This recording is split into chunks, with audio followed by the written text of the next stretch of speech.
Hey everybody, Matt Covey coming to you today discussing the new zoning that's going to be happening in the City of Ottawa. Unbeknownst to a lot of people, City of Ottawa is implementing a new zoning bylaw. It's going to affect most people's property, in particular probably as long as you're not on a septic system, city water, you're probably going to end up with some form of new zoning coming to you in 2026. 2025 is an implementation period. The city is reaching out and getting input on it.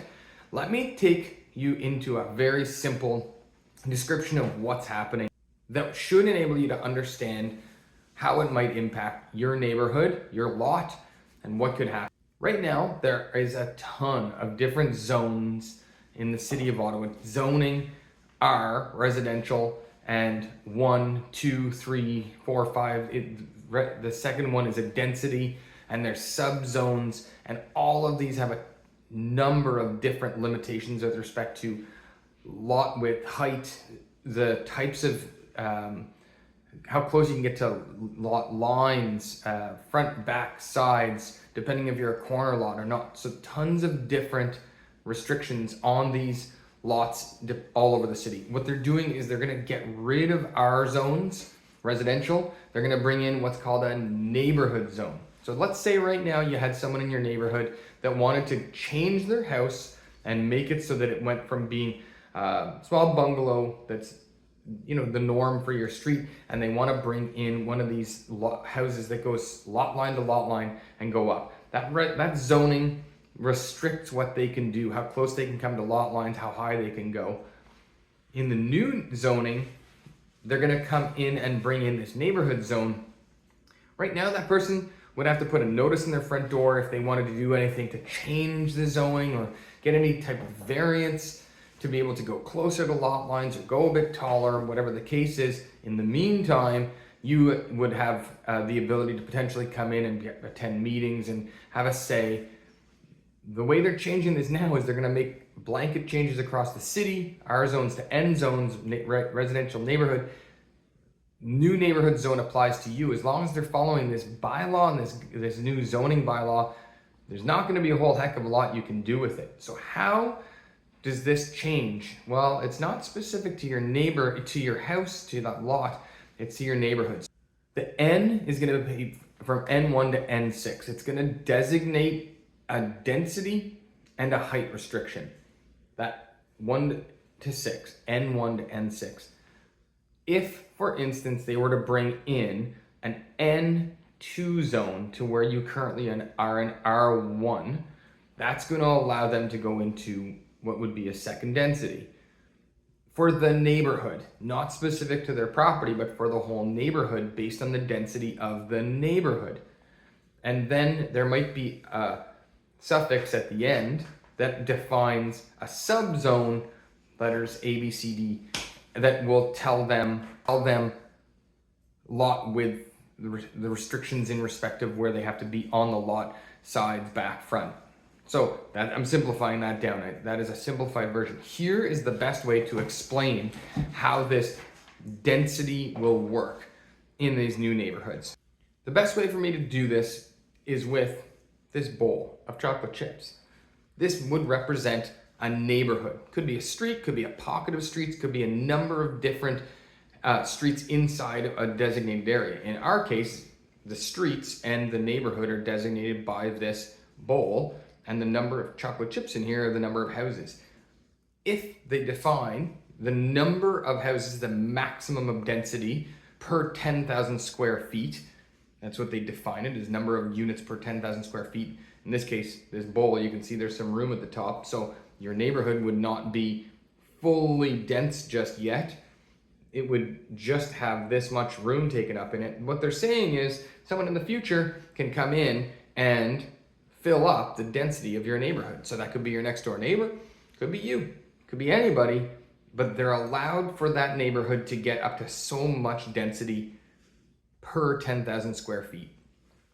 75 units, 125 units, 55 units. As long as the person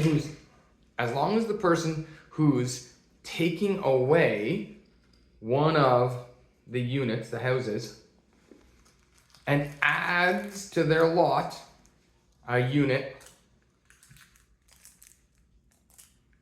and they're still under the maximum density for your neighborhood, they're okay.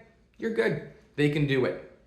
And a neighbor down the road or in the next street over, as long as it's in the side of the same neighborhood, can also take out one of these and then add a bigger lot, bigger unit. And they're still not at density, they're still not full, and you can continue to do this. They replace one of their little houses with a bigger house, and so on and so forth, as long as they don't reach the maximum density. But then, once they've reached the maximum density, they're right to the top, and they go to add that next unit that will increase it over that density, that person, and they're over that density, that person has to go and get approval, variance, something under the new process. So your neighborhood could become, which it will, a variance of all smaller homes, bigger homes, different types of homes, until it reaches that maximum density. And this is sort of the best way I could think of to describe what's going to be happening in the future. So again, residential is becoming neighborhood, R to N, and 1 to 6 defines height. You might have a home that's much taller than the old homes, right? And that's what that N1 to 6 is defining. And then you also might have a suffix that's attached to that, a subzone that's attached to that, A, B, C, D, E, and that's going to define how close they can come to lot lines and see how close they can get. This is happening. There's consultations. The city's running meetings. Did you know about this? Did you not? I'm going to put some links in below, but this is a lot happening. And once this is introduced and somebody in your neighborhood goes to start doing something about it, they might not be a whole heck of a lot you can have a say in on. You can have a say on it right now. And maybe you want your place to be zoned up higher. So guess what you can do? Put more houses on your lot. It might be an option. This is, if you have any questions, Geo Ottawa has a great tool and in the city of Ottawa. You can go in and zoom into a neighborhood.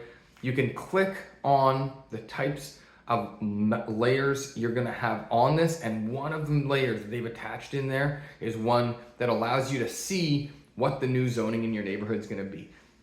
For the most part, along main routes, you're gonna see much higher density zones, with much higher heights and tighter to the lot lines. We're talking your main routes through towns, through the city.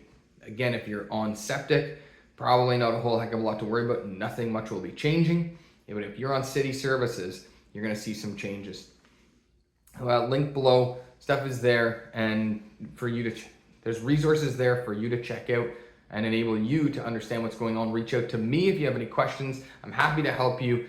I'm sure someone at the city would be there to help you as well. If you're curious how this affects your house, your real estate prices, certainly reach out to me. I'm happy to enlighten you and sit down, have a conversation and see what it is and how it is that might affect you. There are certain people I know I've already been talking with.